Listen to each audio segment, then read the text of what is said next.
You're also a member of the House Committee on Education, and of course, one of the biggest topics right now across the state for sure is school choice, vouchers, things like this. So, where does this issue stand right now in committee? Are there any bills filed on this topic? Like, what should we watch out for in the future from the legislature regarding the situation?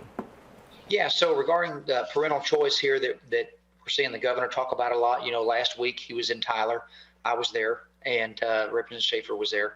And he's pretty hot on it. He's out pushing this. And I know there's a Senate bill that's been filed.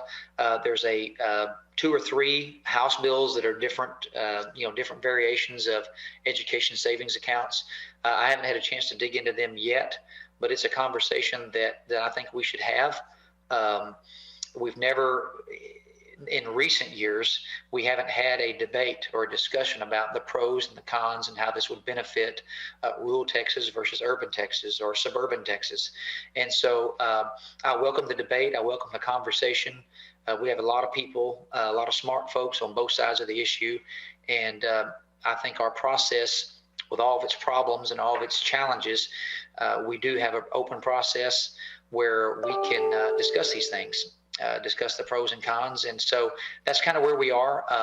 I think it'll come up, and we'll have that discussion and see where it leads.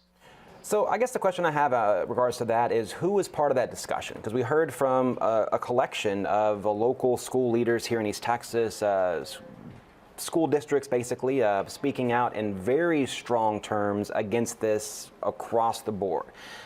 So their positions are made very, very clear, as have been the governor's. So as far as this discussion, this debate, who's taking part in that in Austin? Yeah, so as this moves through the process, I think it'll kind of center around the committee is where it will start.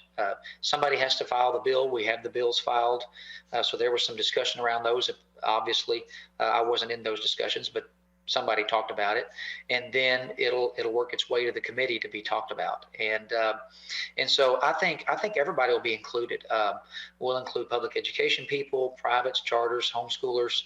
We want everybody's input, and so yeah, I think it's important to have everybody's input there, and we'll reach out to everybody. Jeremy, what we want to do, we just want to make sure.